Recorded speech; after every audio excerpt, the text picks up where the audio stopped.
It's a bitch being old, and it's a bitch being shot. Being both, I wasn't in the best of moods.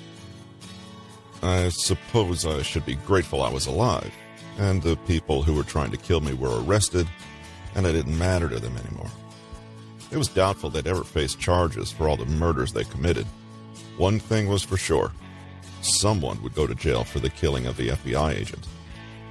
I made another bourbon and tried to look at the positive things. It was a sunny, warm evening in Florida. Most of my bills were paid, thanks to an overly generous client. Thanks to a lifelong friend, I had a place to live and 2 growing puppies to keep me company. I remember him saying, "You don't have much of a life. The dogs will be good for you."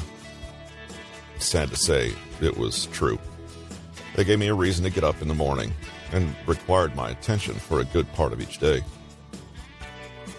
I heard it first, and then looked up to see Kate screaming in on her Ducati motorcycle. She took off her helmet, shook her blonde hair, the same color blonde hair as her dead mother. The mother I was supposed to protect. One more fuck-up to add to my long list of fuck-ups. She marched onto my deck and turned off my CD player. "No, hello, how are you today?" She popped the CD out. "Give me a break. You've got to stop listening to this depressing stuff. Merle Haggard's Swinging Doors? I've never heard of him.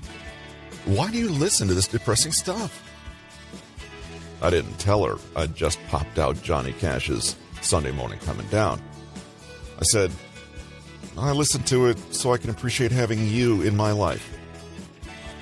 "How's your shoulder? You're not taking the pain pills with all that bourbon you're drinking." "No, I've been off the oxycodone for weeks. The bourbon works better, if the dose is high enough." My 2 pups, Doberman pinschers named Apollo and Zeus, were wagging their tails and jumping on Kate. They were only a few months old. Their energy level was high. I didn't try to control them. Kate could handle them.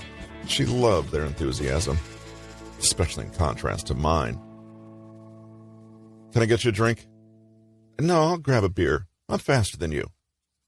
"I didn't know you were that desperate for a drink." She stuck her tongue out at me and went below. I live on a boat that would never float again.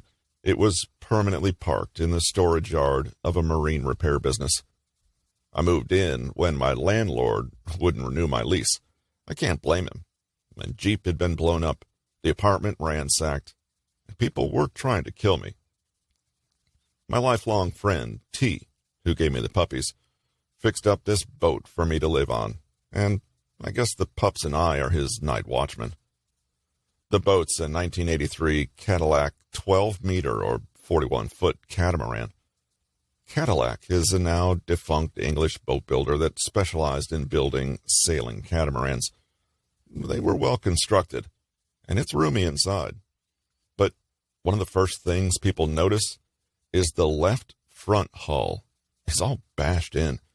T took it as payment from some poor guy who couldn't pay for his work on his other boat. He figured it was easier to make it a home for me than repair the hull damage. Now permanently beached, it had water, sewer, and electric, just like a real house. Plus, T had the interior remodeled.